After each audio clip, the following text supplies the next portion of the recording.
All right, Jared Fuller. So we're here to talk about Nearbound, how it relates to co-selling, what agencies can do with all of this great stuff that Reveal and Nearbound are providing. With me is Jared Fuller, Chief Ecosystem Officer at Reveal and CEO and co-founder of Nearbound.com, spelled correctly. Jared, give a little bit of an expansion of that introduction, if you don't mind. Feel free to plug the book if you feel like it at this point, and then we'll get into the training. Yeah, absolutely. The book launches February 27th, so Nearbound and the Rise of the Who Economy. And I'm just a geek for all things partnerships. I feel like I'm here with my people. And I think the partner ecosystem is the best ecosystem in all of tech and SaaS in the agency world. So happy to be here chatting about what the heck is Nearbound, when in fact, by de facto, kind of by default, being an agency and working with technology companies and your clients, you kind of feel like you're already in a partnering role. So let's unpack that some. And I can speak to this with experience. I've owned my own agency, right? I've carried the same kind of bag that you have. I understand that oftentimes my biggest impediment to my client success or my customers is my customers. So I'm happy to geek out and be a helpful voice. And I'm sure many of you we've interacted with in the past. Yeah, definitely. And this will live in a few areas of our community. So you may be watching it inside the HubSpot partner tracks, but it's going to be a standalone co-selling and Nearbound course. Super exciting stuff. Fun times to be in partnerships, fun times to be an agency. I think you guys are holding a lot of the cards, so to speak, and Nearbound and Reveal are going to provide you with even more cards to hold on to and help your clients succeed and also help your agency grow. So the first thing we're going to talk about here is what is Nearbound? If you're new to the topic, how do you explain what Nearbound is, Jared? Yeah, Nearbound isn't just a replacement word for partnerships. What do I say when I mean nearbound? Well, nearbound, I'm talking about the network of relationships that surround your customer. So, like, let's anchor nearbound to what came before it. Outbound equaled targeting customers. Inbound meant attracting customers. Nearbound means surrounding customers. Now, you might go, okay, so partnerships. No, not quite. Partnerships emanated from two spots. Channel, right? The old world of physical distribution or vendor disty relationships, and then partnerships that may be more tech or SaaS native, right? And the partnerships department is typically siloed from what? Sales, marketing, success, and the other organizations. So when I talk about Nearbound, what I'm actually talking about are the plays, the overlay, if you will, that other departments do. What does an account executive do with this? What does a content marketing manager do? What does a customer success manager do? There is not a playbook until now on what these other departments, in other words, if you're an agency, all this opportunity to help your clients in a completely different way to adapt to fading outbound and the noise of inbound. Oh, I love it. I love it. And Nearbound is a new term, at least for most of us here. Co-selling, a little bit older of a term, a little bit older of a strategy. So where does Nearbound stop and co-selling begin? How do you tell people what the difference is between those two? Well, whenever you approach a CEO of, let's say a larger or fast growing company, and you bring up the word partnerships, you're not going to find that two of those conversations really mean the same thing, right? Partnerships has a lot to unpack underneath it. It could mean a variety of different things. The partnership you have in your family, whatever the heck that is. And whenever you hear phrases that are a little bit more legacy, like co-selling, they might say something like, partnerships or co-selling. Yeah, we do co-selling X or Y. But where I spend a lot of my time, Alex, is with CROs and CEOs that are trying to figure out their go-to-market motions.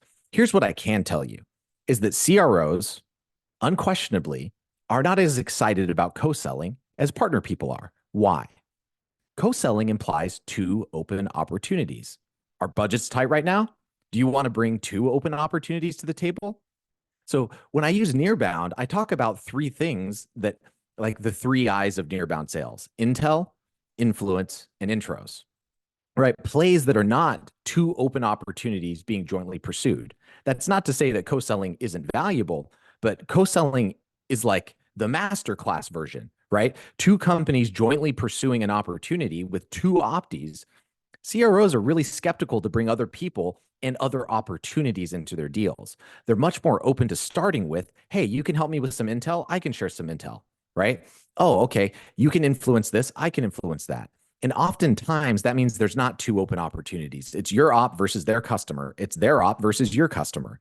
So I think that nuance is very important if you want to go have an intelligent conversation with CROs today and CMOs about how to accelerate pipe.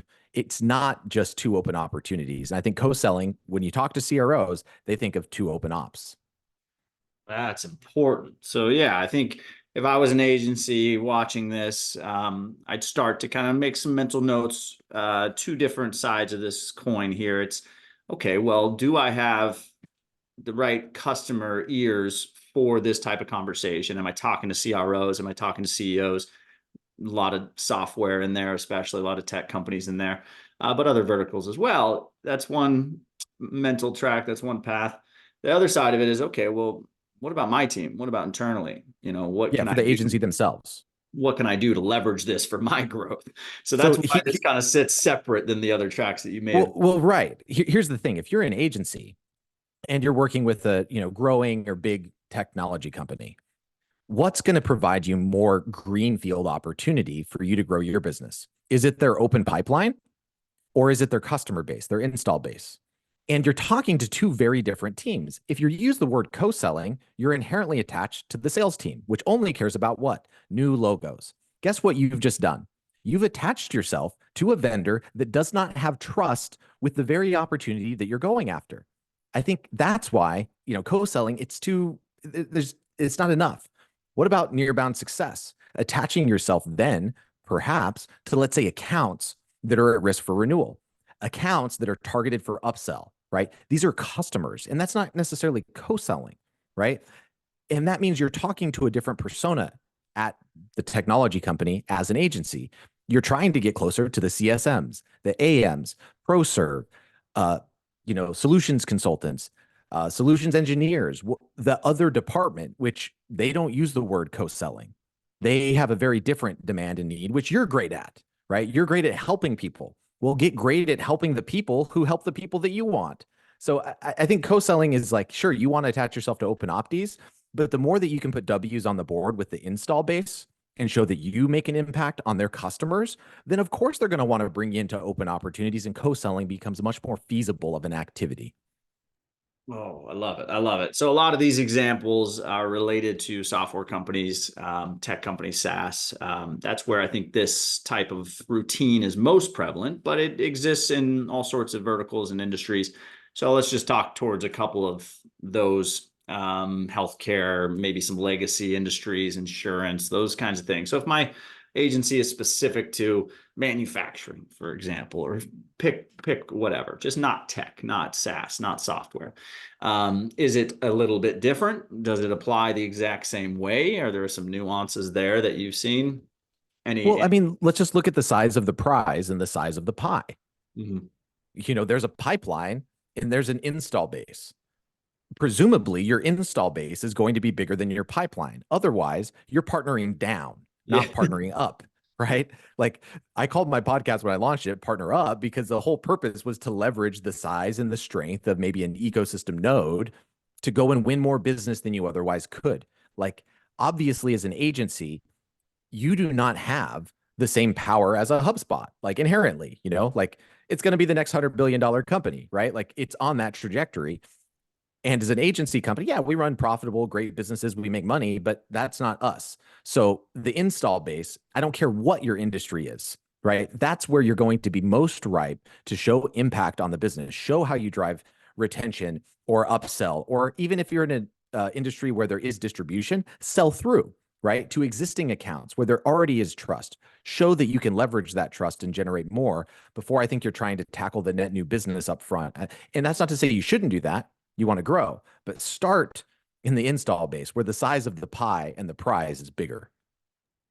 Oh, I like that. So anybody with a pipeline, I'd say, a decent size per customer, decent customer value is where this gets really interesting. If it's, $100 a year SaaS product of something low end like that, it's still probably product led and a lot of CEO led sales and just more product stuff than this type of emotion. But if you're dealing with customers that have a larger ACV, more on the line, more touch points in their customer journey, I think is important. But what are some of those litmus tests to say, should I insert myself into this Nearbound operation for my clients? What are Yeah. some So, litmus tests there? I'd ask. well, I think the reality is this. In publishing Nearly on the book, there's some awesome stats, and we can let some of the numbers do the talking. You know, the average enterprise has 473 applications per account.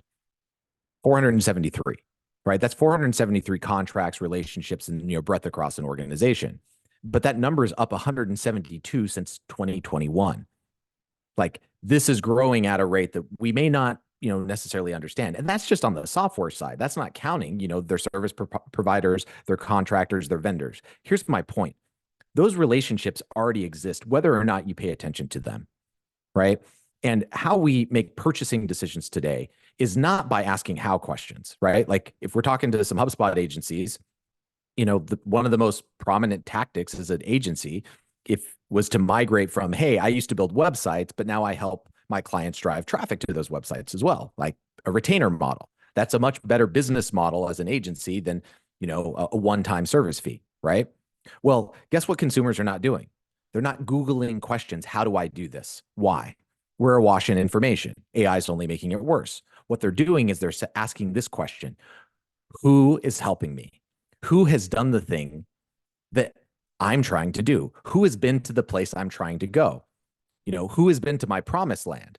And what I mean by that is, if you're a marketing agency, that means that you should be marketing with people who have done that thing, right? And that means, guess what? Your clients, you know what they're not doing? They're not marketing with people. I mean, we all know Pete Caputa and Alex, of course, you and me, our circles, and Pete and all of that. But just look at what he did at DataBox. It was a marketing team, John Bonini, of 3 people, where they produced 1,000, or they worked with 1,000 agencies to create content. This is a marketing team of 3 people. And the returns were 1 million website visits a month. That's called Nearbound marketing. Are your customers doing that? No, they're not. Help them identify those relationships that surround their customers and the customers they want, and help them market with, right? You can be a catalyst for the very same growth of one of the greatest leaders in our industry. Go do that work. Because guess what? Demand gen, ABM, all of these other things, sure, there's money to be made, but are the results getting better over time? Like, SEO is not getting better for us. It's not. Don't point to a trajectory and go, there's more money to be made here. That's my opinion, but good luck. I think we're in an evolving space, and Nearbound represents, to me, the biggest services opportunity in all of technology, because it also spans across each department: Nearbound sales, Nearbound success, Nearbound marketing. I love it. I love it. And if we unpack that a little bit, I think what Jared was talking about there with the co-marketing aspect and how it relates to specifically co-selling and Nearbound, one of the things that I suggest agencies do when they enter a new partnership specifically, run an account mapping routine and use that as the start of the attribution. So it's Jared and I get together. Jared's at Nearbound. I'm at Partner Hub. And one of us approaches the other for a partnership. Well, the first thing I would ask is, okay, well, let's see if we should be partners. Let's see if we have overlapping customers now. Let's see what that looks like. Do we have 5 overlapping customers? Do we have 10? And then let's go do some marketing together. Let's go do a podcast together. Let's go do a webinar, an event together. And then let's check that overlap in Reveal. Let's go log in and see if it got to 12 or 15 or 20 after that thing that we did. And that will prove the concept that Jared's talking about, is if we do this thing together, as opposed to me just going and writing a piece of content about partnerships. If I get Jared in there and interview him, he posts it to social, he puts it in his newsletter, that you'll see that center of the Venn diagram, that overlap increase. So then at bare minimum, you're using this strategy as a source of truth for the success of your co-marketing. Then you can dive in, and let's talk about this a little bit. Let's dive into the types of data that are involved in the Nearbound and how we can exploit each of those data types as an agency, as a service provider for our clients and for ourselves. Yeah, I'll kind of answer this in 2 parts. I'll talk with like the structure and some of the things that, for instance, we'll just use Nearbound marketing as an example, and then some of the data that goes behind it. And I talk about these 4 personas in Nearbound marketing that are not normal. What do I mean by this?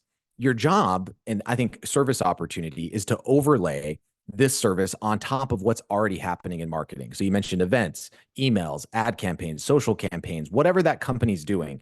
There's 4 different people that are not just content marketers, right? Most of your clients have content marketers or someone like that. And what are they? Well, they're 3 to 5 years out of college, right? Let's say you sell to CIOs, chief information officers. Okay, great. How many people on that marketing team have been a CIO? Period. 0.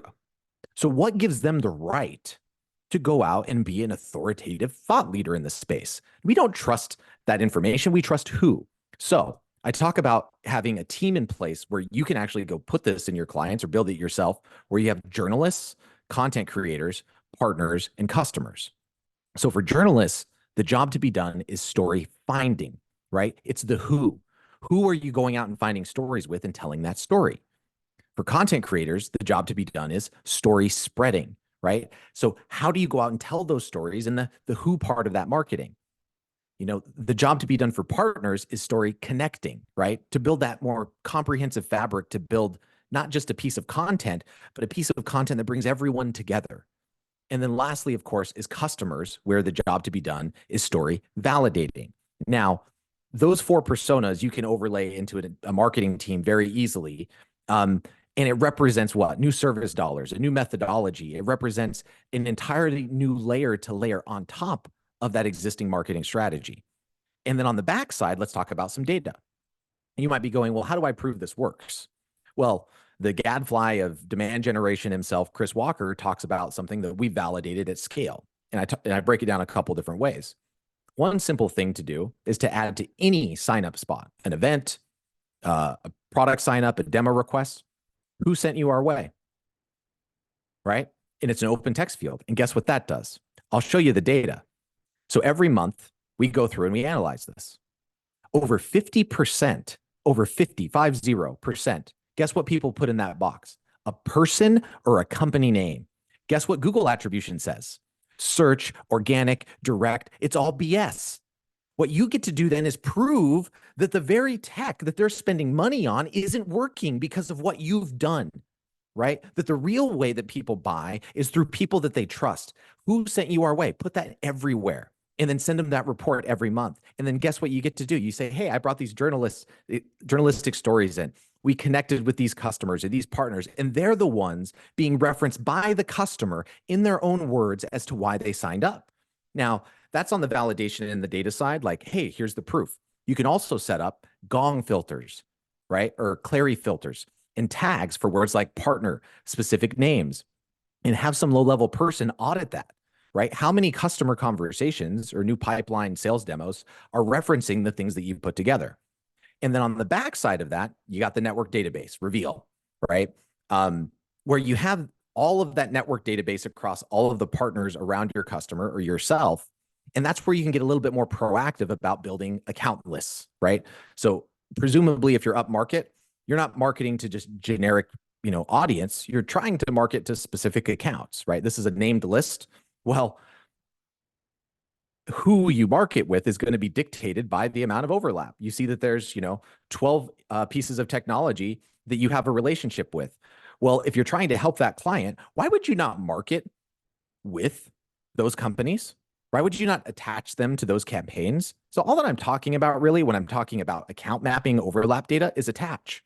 Look at it to inform what accounts should go into your lists and then who you bring in for those co-marketing activities, for those nearbound marketing activities. Oh, I love that. And I'll pull one more addition to that strategy from Ashley, and I always blank on her last name. She's now at Tapcart. Maybe you know. But she ran this routine while she was at Trustpilot where she would spiff her salespeople for entering who that client, that customer of Trustpilot works with. And what she meant by that is consultants, third parties, agencies, solutions providers. So if the customer's having an issue or if the customer's in a buying cycle or an upgrade or whatever, they're on the phone with CS and sales. And if you can get those people to ask the question, are you working with any consultants? Are you working with any agencies? And then enter that field. You can even set up an automation, Zapier, Slack, just say when someone enters something into that field, send me who entered it and the field data.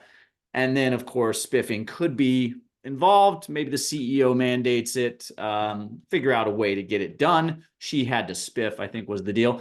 But then she takes that information, immediately puts that into partner outreach, immediately puts that into, now let's start co-selling with this entity. Let's start co-market. Let's get them involved more, right? They're And the inverse obviously, works too, right? yeah, So for example, you're working with a new client, ask about their tech stack or ask about, who they work with and who they trust, like, hey, who are your most important vendors right now helping you tackle this problem, right? And then it would behoove you to then make sure like, hey, we've started to see this new vendor come out of nowhere and we don't have a relationship with them, right? I yeah, mean, there's probably some answers to the test there and you might go, well, I can't co-sell with them. They're new.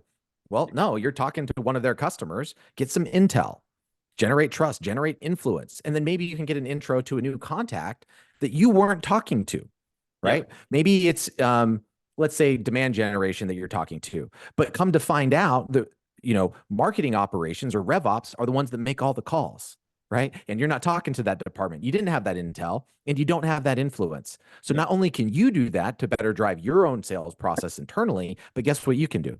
You can package that and sell it back to your dang customers. Oh yeah. So that's the data that I want to get into. So if you're listening and you're one of, I think, three great personas for this type of operation and this type of advisory for your clients, you're inbound, your typical HubSpot inbound, doing mainly marketing, content, website stuff. Then there's the RevOps, working with the tech Right. stack, the revenue tech stack, the sales tech stack, helping connect the dots for your customers' revenue teams. And then the third are your lead generation. They're maybe doing email marketing, maybe doing some outbound sales stuff. They're helping their clients generate leads. Those are the three personas I think are perfect for this, but there's more out there.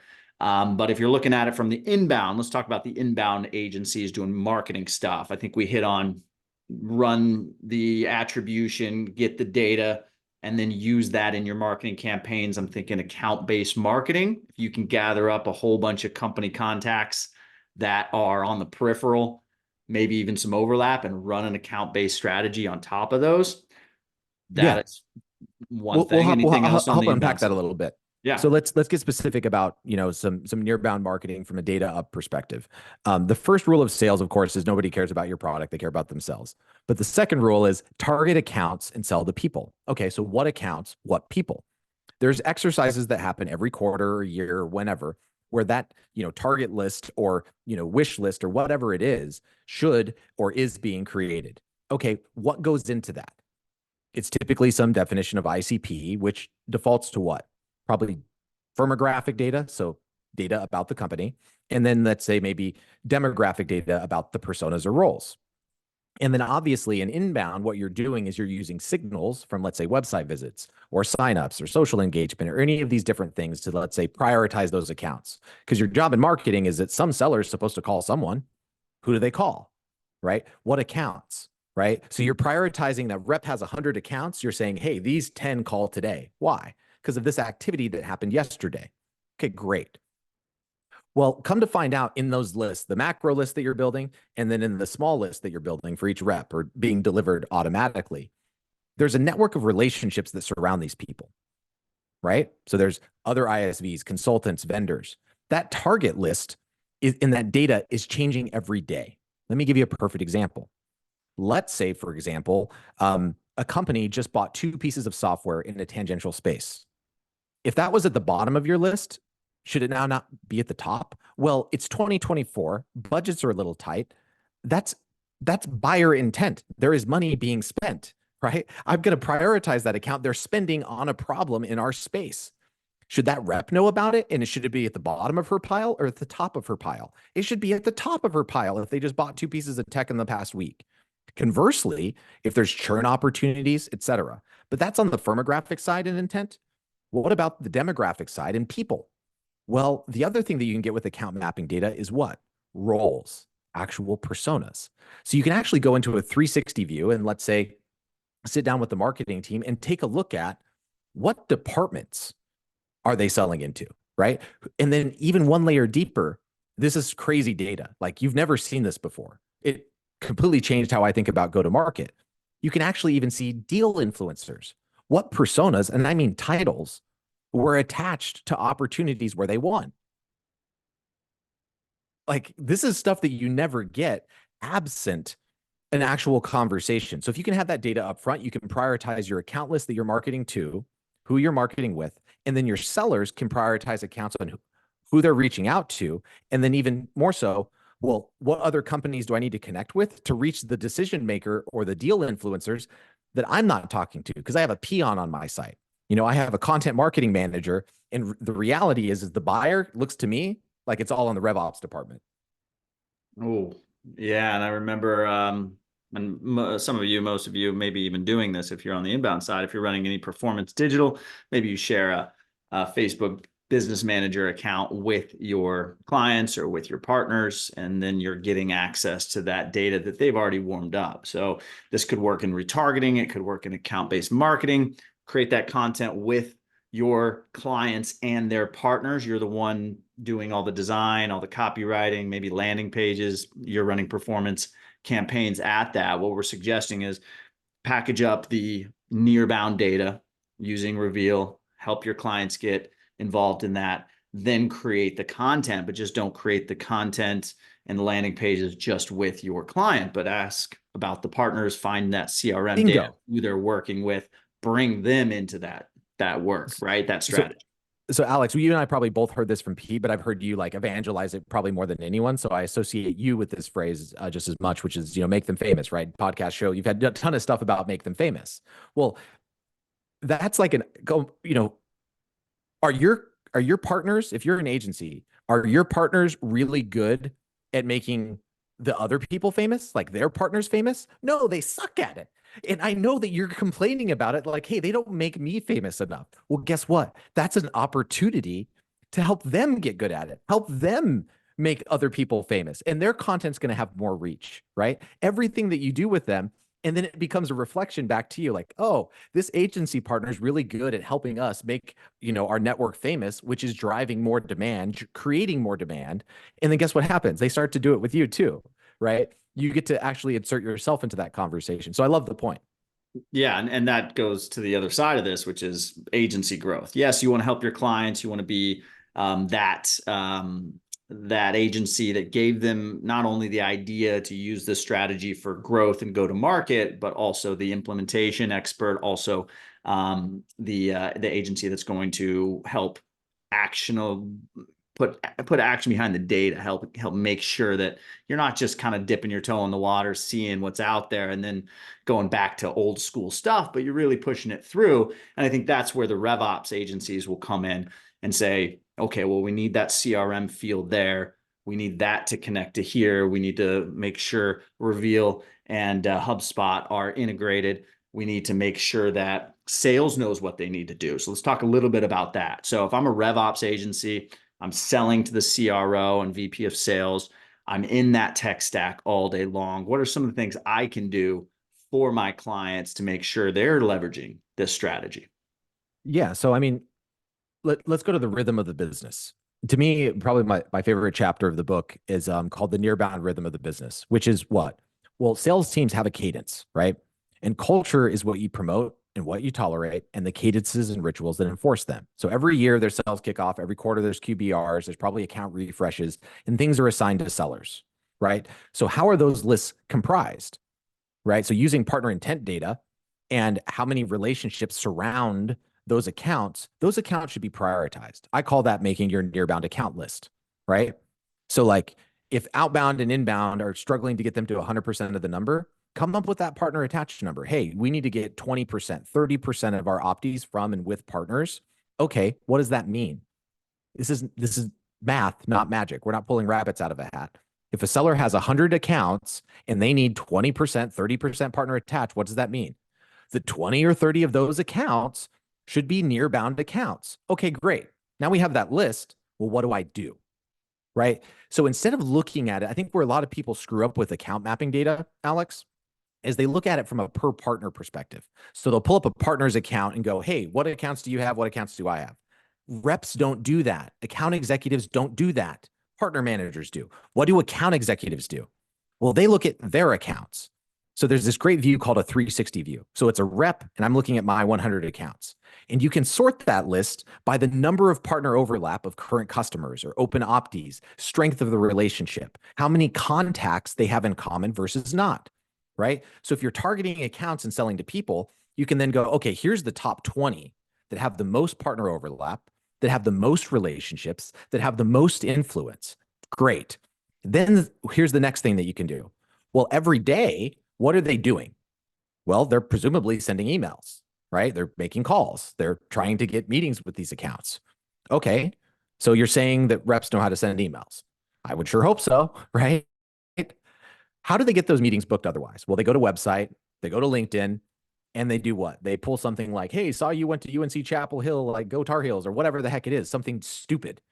Instead, you can help them with these templates where they're actually reaching out around the customer, right? So, okay, I'm reaching out to this partner. How do I get an Intel play?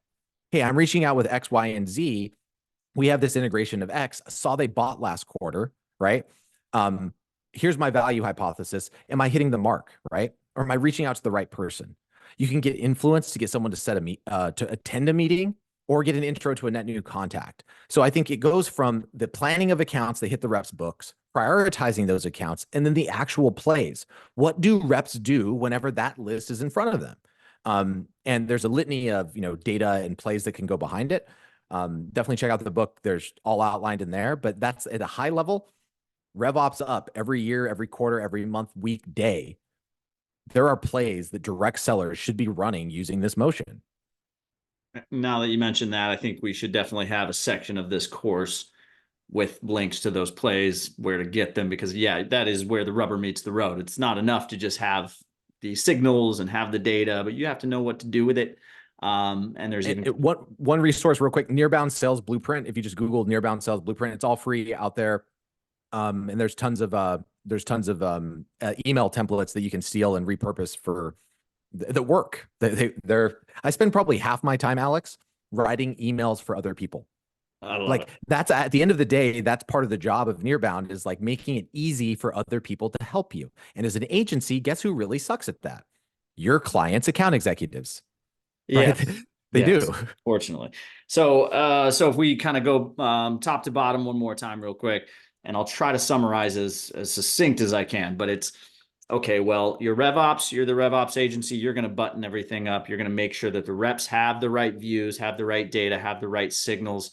You're maybe also doing some marketing stuff, some inbound stuff, depending on what type of agency, but especially with HubSpot, there's a lot of RevOps that are also doing inbound. They started as inbound. They're kind of making their way into RevOps.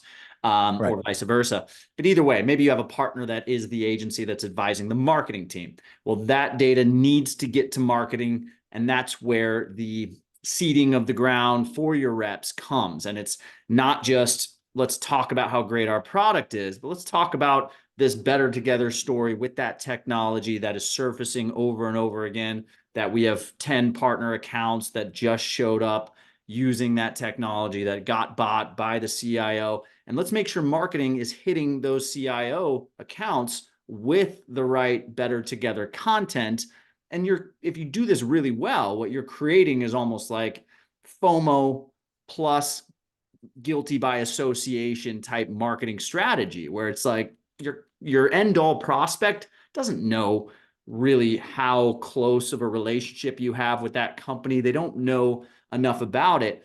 But if your marketing team is doing their job right, or if the agency, you are doing your job right, you're helping the marketing team make sure that those touch points with the partnership involved that CIO just bought are hitting at the right time, so that your reps, when they do send that cold email, when they do ask for that introduction, when they do hop on that call, that prospect is already like asking the questions. They're already in that mindset, if that makes sense. Yeah. That's excellent marketing. That's just excellent marketing. It's just good marketing. And I'll give you a perfect example from the early days before both these companies were even name brand, is like Drift and Gong, right? So I led partnerships at Drift. And guess what we didn't have, Alex? We didn't have an integration with Gong. There never was. Never an integration with Gong, ever. Yeah. But did you see Drift and Gong do lots of things together? Yes. Yes. Why? Yes. That better together story doesn't have to be about the freaking product. Guess what it was about? It was about the value of a conversation, right? And we just went to market bringing sales and like CRO leaders that were touching sales, touching marketing a little bit. We kind of had this shared persona. We both had separate audiences. And the content that we would produce allowed our reps to go, one direction or the other, right? Hey, it's clear you value the importance of a conversation on your website, but are you really looking into that on the sales side? No. And then vice versa. Hey, it's clear you value the importance of a conversation in your sales organization, but you're not on your website.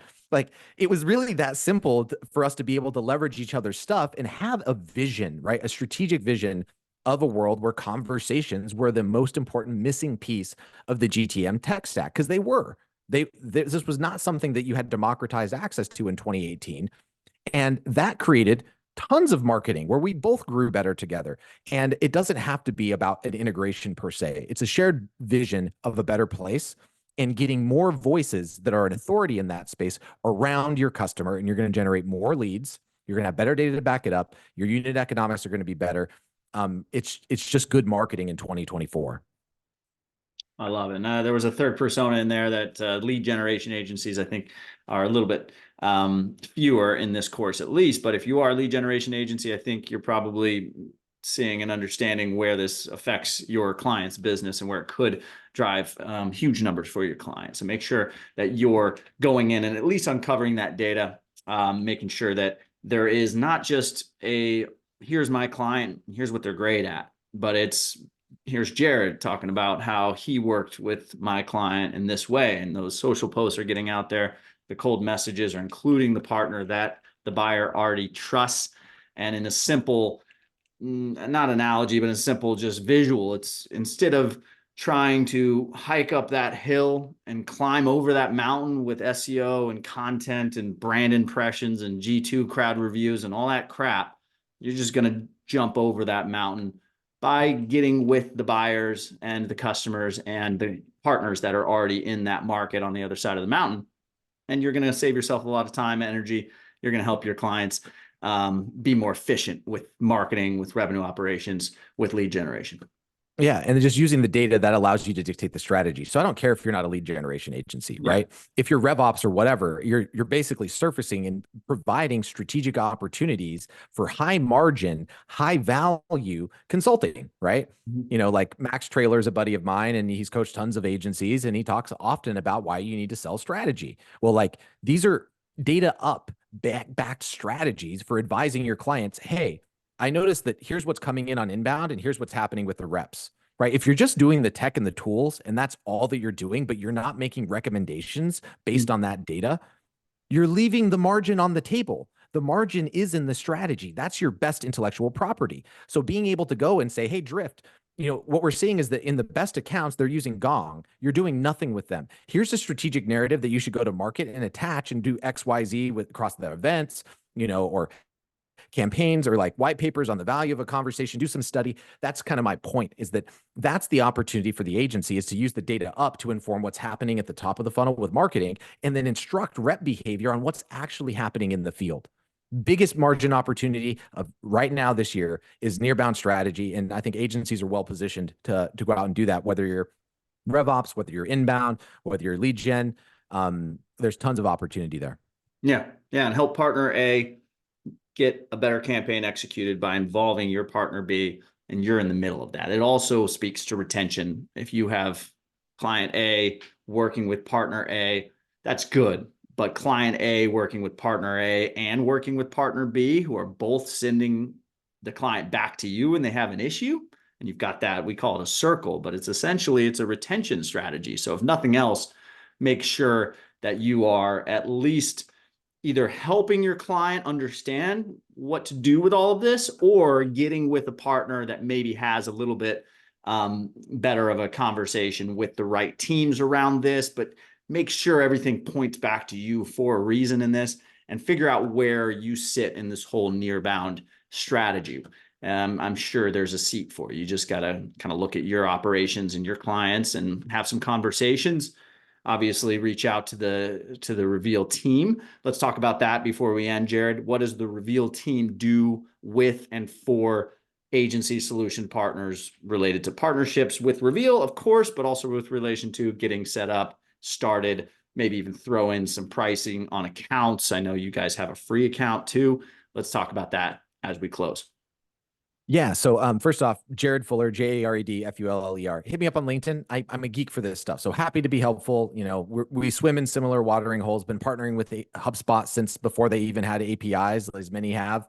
I've been on the ISV side of it multiple times. I've been on the agency side of it, customer, and I just, similar mentors with like Pete, and, we run in the similar circle. So just reach out to me directly, or Kevin Linehan on my team. He was a 10-year HubSpot alum. So like our partner team at Reveal, like we've lived and breathed this, we've been in the space for a decade plus. Happy to geek out about it.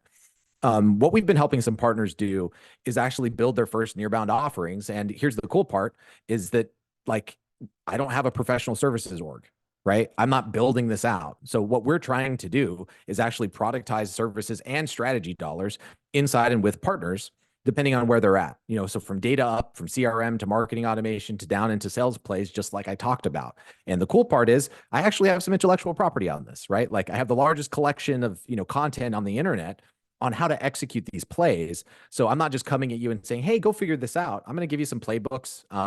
And my primary objective is to not give you margin on software. Of course, we'll give you margin on software. Who cares? That's not what you're here for. What you're here for is stuff that actually clients want to buy and are going to pay you a higher margin on, where you have less service work, but more value. So I'm a geek for this stuff. I love calling it the Pirate Island problem. This is all stuff that I've done.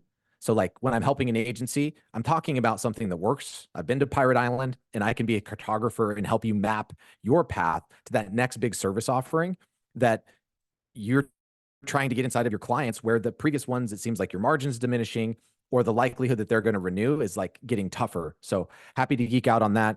So we have a we're Series A startup, 70 employees. But we have a mini pretty big and fast growing, partner program where I think the agencies that hop in now, they have a pretty great opportunity with us. So. Killer. And I'll end with a CTA and a suggestion that I make to all the agencies, regardless, is dip your toe in the water to start with one client, one account mapping routine. Get your agency to see what we're talking about. Watch the demo video that's coming up after this in this course, so you can watch that.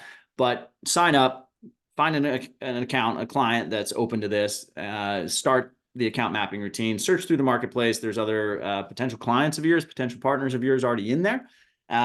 Get a routine working for your agency with all software, be a user, be an expert first, and then work with the Reveal team, drink the Kool-Aid, read the stuff, follow the plays, and figure out a service that you can then maybe blast out to all your clients saying, we're open for business. Check out this new service that we offer. It is another level of data. It is another RevOps addition to your tech stack. It is part of our inbound retainer that we've been selling you, but now we're out also adding Nearbound data, which is going to increase clicks and conversions and all the great stuff that we already do for you. So figure out where you fit in. Anything And else, Jared? we'll give you the accounts that need the most help too, though. So like I'm not just saying, hey, go out and sell this thing. It's like, hey, here's the accounts that like have bought into this vision, but they're having massive trouble executing and putting the strategy in place or running the plays. So like I know how to give intel, give influence, and give intros much more than I know how to get them. So happy to be helpful to anyone that's out there trying to get this figured out and put you in front of accounts that need help. Oh, that's huge. Okay. All right. Well, find Jared on LinkedIn, reveal.co, I believe, right, Jared? And then Yes, sir. nearbound.com. That's an easy Yes, one. sir. All right, guys, check all the links, check all the content, download the stuff. Thanks for tuning in. Enjoy the rest of the course.